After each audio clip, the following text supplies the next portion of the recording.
As I sat with Alan Simmons at the Ashland Federal Correctional Institution, the camp, the minimum, helping him get ready to pass the GED test, I thought back to a time when I was free, when I was teaching seventh graders language arts and social studies, and I was going to the teacher's lounge and driving my car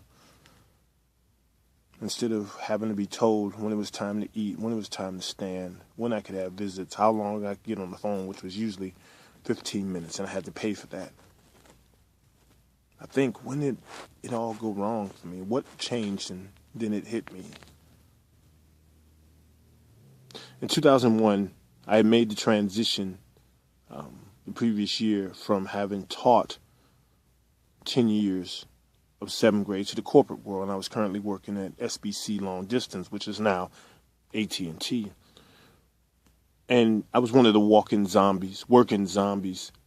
Go to work at 3:30 p.m., get off at 12:30 a.m. With that type of shift, you don't have any sort of life, because there's not a whole lot you can do early in the day, and then by the time you get off, unless you're going to have a drink or something, there isn't much going on at night. And I had the worst off days. I had Thursday and Sunday. Sunday was cool for like football and whatever, but Thursday, you're getting amped up for the weekend. And then there's nothing. You were so busy trying to catch up on what you didn't have a chance to do.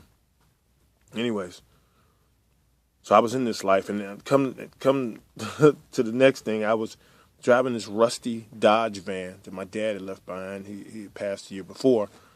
And I was driving it because my Buick Regal had just died on the side of the highway. And I dug my Regal. It was kitted out pretty good, nice sound system. So I drove this van because it was what was there, and I didn't have to catch the bus or train. But it was raggedy as hell, and I wanted to change that.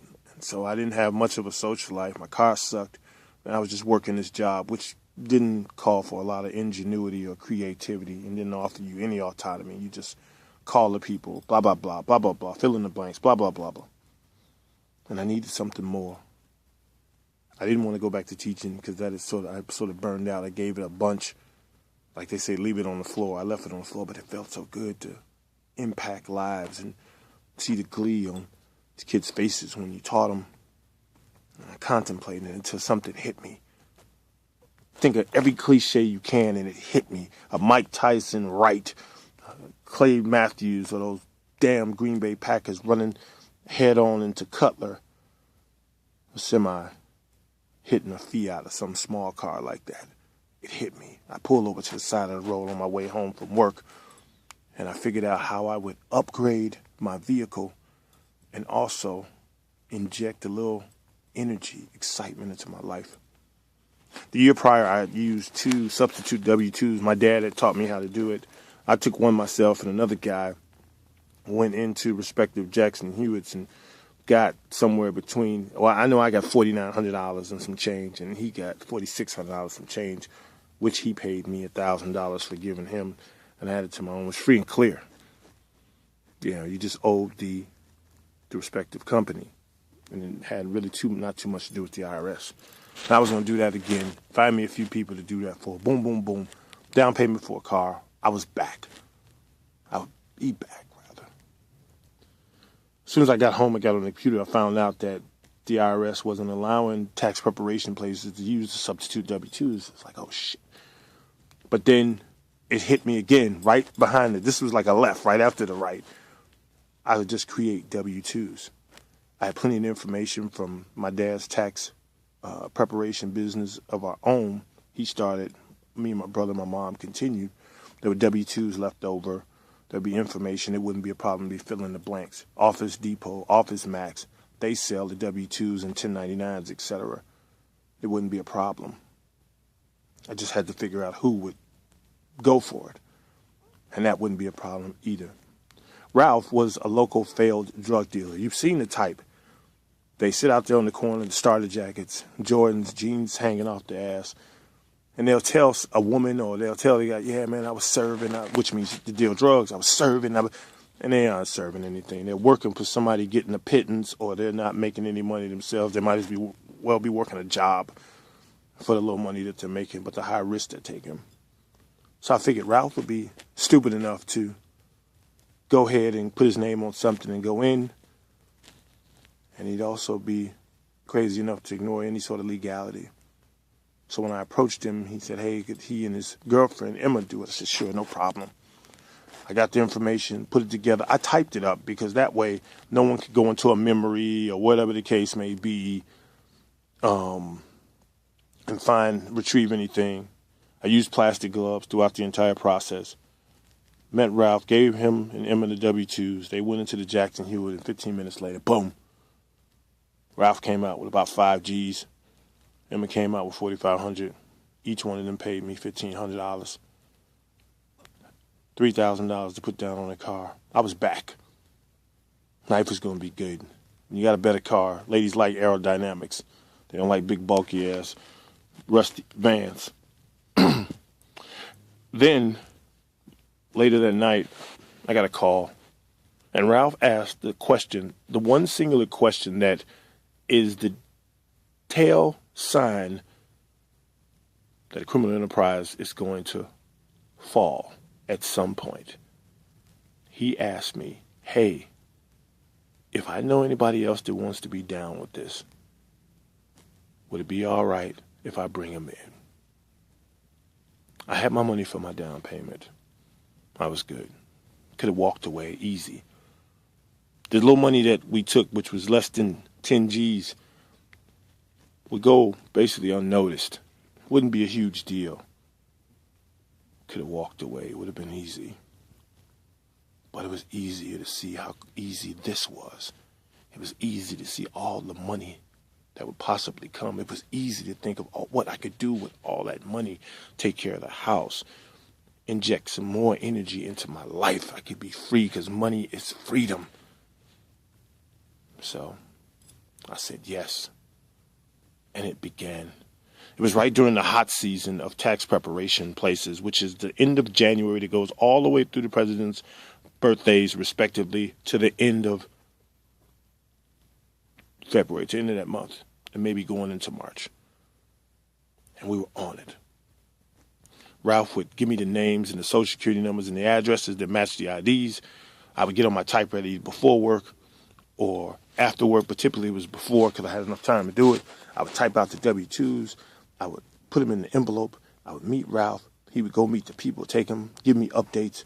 He'd either say, boss, I got money today, and he'd meet me before work or after work, or he said, boss, I'll have money tomorrow, and same thing. The first week, we only did 25 returns. The second week, we got 37. The third week, we were at 40. By the time we got to the first week of March, we'd done 237 returns, of which I got $1,000 per return. You do the math. The nights were different now. Going to the bars by myself, leaving the bars with someone, someone's, bought a Tahoe, bought a Chrysler Cirrus. These are things that would go unnoticed in the hood, unnoticed by people, because they figure he works, he goes to work, no big deal. Wasn't flashy anything, but they were better than that rusty-ass man. Excuse me. I could buy stuff. I gave my mama the money for mortgage, all of it. And she didn't question because I went to work like my brother did. I paid the bills. I did everything. I bought new clothes. I went to the movies myself, with ladies, with people. I bought lunch at work. And I drew out this consistent pattern where people would see me do stuff, and I would always attribute it to going to the boat. And I went to the boat, but it's not as much as I made people believe, and I was hitting. And they would all say, oh, he's pretty lucky. He goes to the boat. He's doing really well at the boat. He likes to do that. And people would attach that to me so they wouldn't think anything. But to have the money, to go upstairs and look at my secret hiding place, to look at the little money I would put in the bank every time there was a check. There was nothing like it. It was electric. This was freedom. Because I could do whatever I want, go whatever I want, be with whoever I want, be whoever I wanted. Freedom. One day, as things were dying down, I got a call from Ralph, and he said, boss, one of the W-2s didn't go through. I said, oh, it's no big deal. You know, it's slow. They're slowing down, man. Just, try it again. Try another one, and it'd be cool. He called me later on. Boss, same thing happened. I said, okay, meet me. Let's talk about it. I met with Ralph and asked him simple question. Hey, well, what did the places say about the W-2s? And he says, he had this look. Now, Ralph was short, dark, stubby, stumpy, chunky, whatever you want to call it. And he always looked like he was dumb. He always looked like it. And he had this look like he was clueless to what I asked him. He said, what do you mean? And I said, you did go to more than one place. You went to different places with these W-2s, right? And he said, you didn't tell me to do that. I said, oh, shit. I knew it was done. I shut everything down. I got rid of all the materials I had, everything. Got rid of the typewriter, broke it up into pieces, all that, and got rid of it. I distanced myself from Ralph. A year later, I got a call from a private number. And I don't answer private numbers, but I answered this one. And Ralph was on the other end, frantic, screaming, man, the people on us, the people on us. I said, what people? I knew exactly who he was talking about. I said, what people? He said, man, the feds, those people, they're on to us. And which led me to say, I don't know who you're around. I don't know what you're into, but you need to stop because it can get you in trouble. And I hung up. 15 minutes later, I had a new phone. 9 months later, I heard that Ralph and Emma got picked up and arrested. 3 months after that, I heard tremors that he had mentioned my name. 6 months after that, a postal inspector and IRS agent came knocking on my door, telling me they had 20-something people that say I made W-2s. And I said, well, you got 20-something people lying. I have no clue what you're talking about. In this time, I retained a lawyer, told him to look into it. There was nothing. They just kept going back and forth. I had nothing to give them. It wasn't until 2005, April 14th, that I got a call from my lawyer. He said, they're going to indict you for tax fraud. You only had another few days to go, and this would have been went away. This would have been done. Somebody really wanted this to go through. Somebody really pushed it. On April 15th of all days, 2005, I was indicted, name in the paper. The next year was back and forth to court appearances, back and forth to the lawyer's office, discussing strategy, figuring things out, until we got to the proffer when they were going to hit me with 12 years. I couldn't do 12 years, so I told them everything. I told them who made the W-2s, who gave me the money to give to Ralph. I told them everything, and I was a courier. That was my role. They went for it.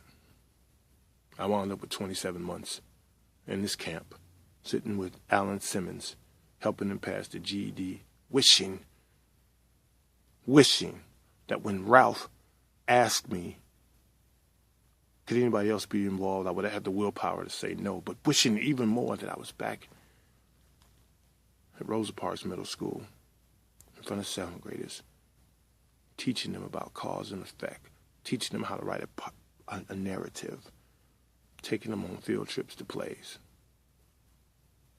I wish I was back there, because I wouldn't be here, and I'd be free, for real.